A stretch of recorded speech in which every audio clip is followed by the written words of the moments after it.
ಮಾಡಲಿ, ಅದು ಎನ್ಕ್ವೈರಿ ಮಾಡಿ. ಆಯ್ತು, ಅವ್ರು ಎನ್ಕ್ವೈರಿ ಮಾಡ್ತಾರೆ ಹೇಳಿದಲ್ಲ.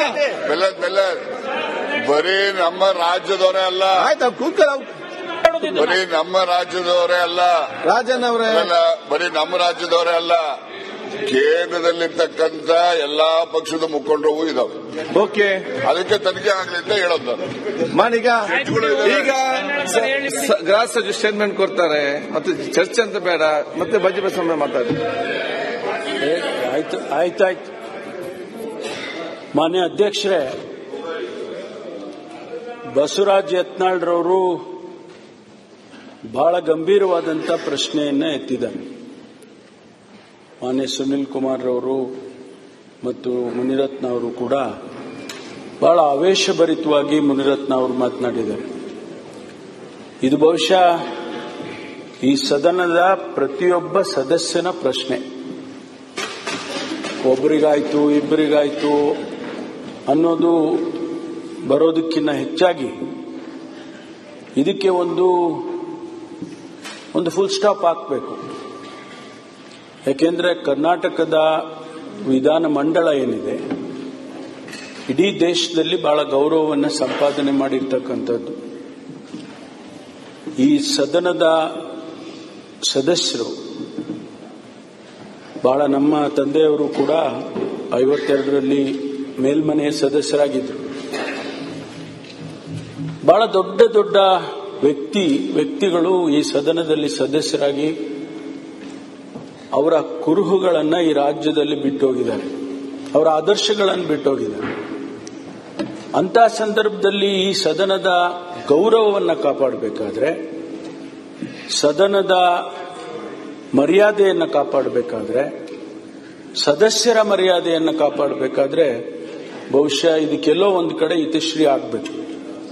ಇಲ್ಲದೆ ಹೋದ್ರೆ, ಇದನ್ನು ಹೀಗೆ ನಡೆಸ್ಕೊಂಡು ಹೋದ್ರೆ ಬಹುಶಃ ಬಹಳಷ್ಟು ಜನರಿಗೆ ಅವರವರ ಮರ್ಯಾದೆಯ ಪ್ರಶ್ನೆ. ಹಾಗಾಗಿ ನಾನು ಮಾನ್ಯ ರಾಜಣ್ಣನವರು ಏನು ಪ್ರಸ್ತಾಪ ಮಾಡಿದ್ದಾರೆ, ಅವರು ನನಗೆ ಒಂದು ಮನವಿಯನ್ನ ಕೊಡ್ತೇನೆ ಅಂತ ಹೇಳಿದ್ದಾರೆ. ಆ ಆಧಾರದ ಮೇಲೆ ನಾನು ಒಂದು ಉನ್ನತ ಮಟ್ಟದ ತನಿಖೆಯನ್ನ ಆದೇಶ ಮಾಡ್ತೇನೆ ಮಾನ್ಯ ಸಭಾಪತಿಗಳೇ. ಅದು ಗೊತ್ತಾಗಲಿ, ಇದು ಯಾವ ರೀತಿ, ಇದು ಸತ್ಯಾಸತ್ಯತೆಯನ್ನು ನಾವು ತಿಳ್ಕೋಬೇಕಾಗ್ತದೆ. ಹಾಗಾಗಿ ಇದು ಗೊತ್ತಾಗ್ಲಿ ಅಂತ ಹೇಳಿ ನಾನು ಒಂದು ಉನ್ನತ ಮಟ್ಟದ ತನಿಖೆಯನ್ನ ಆದೇಶ ಮಾಡ್ತೇನೆ. ಈಗ ಸಮೃದ್ಧಿ ಮಂಜುನಾಥ್. ಸಭಾಧ್ಯಕ್ಷ ಒಂದು ನಿಮಿಷ. ಇದ್ರದಲ್ಲ ರೀ ಸರ್, ನಮ್ದಿದೆಲ್ಲ ಅರ್ಥ ಆಗ್ತದೆ.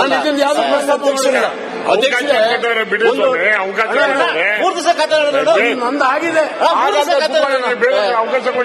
ಸನ್ಮಾನ್ಯ ಅಧ್ಯಕ್ಷರೇ, ನಾನು ತಮ್ಮ ಹತ್ರ ಬಂದು ಮಾತಾಡಿದ್ದೀನಿ. ಸರ್ಕಾರ ಇವತ್ತು ನಿನ್ನೆ ಎಲ್ಲ ಹಣ ರಿಲೀಸ್ ಮಾಡಿದೆ ಕಾಂಟ್ರಾಕ್ಟರ್ಗಳಿಗೆ ಕೊಡ್ಲಿಕ್ಕೆ. ಸರ್ ರೈಟಿಂಗ್ ಅಲ್ಲಿ ಕೊಡಿ. ಸಿಬಿಐ ಎನ್ಕ್ವೈರಿ ಕೇಳಿ, ತಾವು ತನಿಖೆ ಮಾಡಿಸಿದ್ರೆ ಅದಕ್ಕೂ ಸಂತೋಷ, ನಾನು ಕೊಡ್ತೀನಿ. ಓಕೆ ಸರ್, ಸರ್ಕಾರ ಹಣ ರಿಲೀಸ್ ಮಾಡಿದ್ದನ್ನು ಕೂಡ ಟ್ರೆಜರಿ ಬಾಗಿಲು ಹಾಕಿದ್ದಾರೆ. ನಮ್ಮ ಬಿಲ್ಗಳು ಪಾಸ್ ಆಗ್ತಾ ಇಲ್ಲ. ಇವತ್ತು ದಯವಿಟ್ಟು 30ನೇ ತಾರೀಕಿನವರೆಗೆ ಈಗ ಟ್ರೆಜರಿ ಓಪನ್ ಇಡ್ಲಿಕ್ಕೆ ದಯವಿಟ್ಟು ಹೇಳಬೇಕು. ಆಯ್ತು, ಅದನ್ನ ಹೇಳುವ. ಟ್ರೆಜರಿ ಓಪನ್ ಇಂಪಾರ್ಟೆಂಟ್ ಸಬ್ಜೆಕ್ಟ್ ಎಲ್ಲ ಕಡೆ ಆಗಿದೆ. ಆಯ್ತು. ಸಮೃದ್ಧಿ ಮಂಜುನಾಥ್ ಮಾತಾಡಿ.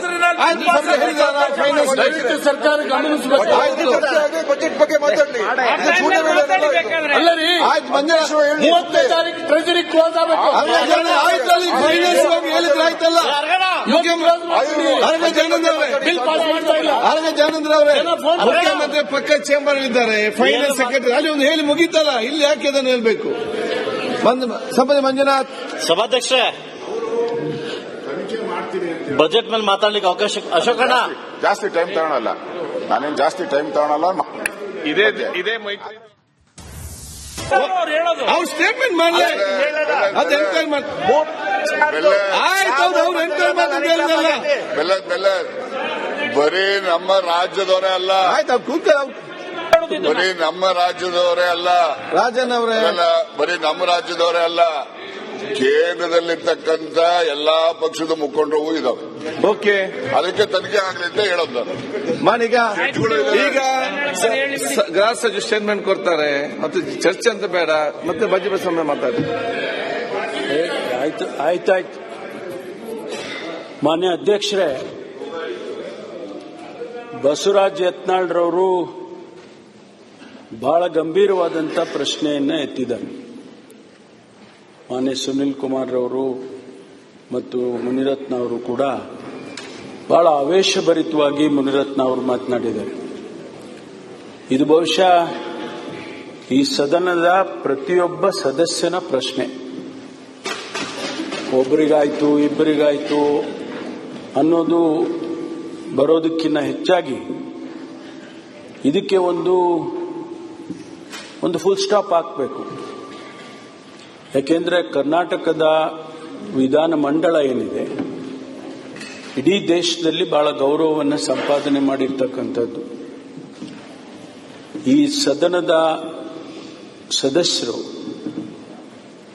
ಬಹಳ, ನಮ್ಮ ತಂದೆಯವರು ಕೂಡ 52ರಲ್ಲಿ ಮೇಲ್ಮನೆಯ ಸದಸ್ಯರಾಗಿದ್ದರು. ಬಹಳ ದೊಡ್ಡ ದೊಡ್ಡ ವ್ಯಕ್ತಿಗಳು ಈ ಸದನದಲ್ಲಿ ಸದಸ್ಯರಾಗಿ ಅವರ ಕುರುಹುಗಳನ್ನು ಈ ರಾಜ್ಯದಲ್ಲಿ ಬಿಟ್ಟೋಗಿದ್ದಾರೆ, ಅವರ ಆದರ್ಶಗಳನ್ನು ಬಿಟ್ಟೋಗಿದ್ದಾರೆ. ಅಂತ ಸಂದರ್ಭದಲ್ಲಿ ಈ ಸದನದ ಗೌರವವನ್ನು ಕಾಪಾಡಬೇಕಾದ್ರೆ, ಸದನದ ಮರ್ಯಾದೆಯನ್ನು ಕಾಪಾಡಬೇಕಾದ್ರೆ, ಸದಸ್ಯರ ಮರ್ಯಾದೆಯನ್ನು ಕಾಪಾಡಬೇಕಾದ್ರೆ ಬಹುಶಃ ಇದಕ್ಕೆಲ್ಲೋ ಒಂದು ಕಡೆ ಇತಿಶ್ರೀ ಆಗಬೇಕು. ಇಲ್ಲದೆ ಹೋದ್ರೆ ಇದನ್ನು ಹೀಗೆ ನಡೆಸ್ಕೊಂಡು ಹೋದ್ರೆ ಬಹುಶಃ ಬಹಳಷ್ಟು ಜನರಿಗೆ ಅವರವರ ಮರ್ಯಾದೆಯ ಪ್ರಶ್ನೆ. ಹಾಗಾಗಿ ನಾನು ಮಾನ್ಯ ರಾಜಣ್ಣನವರು ಏನು ಪ್ರಸ್ತಾಪ ಮಾಡಿದ್ದಾರೆ, ಅವರು ನನಗೆ ಒಂದು ಮನವಿಯನ್ನ ಕೊಡ್ತೇನೆ ಅಂತ ಹೇಳಿದ್ದಾರೆ.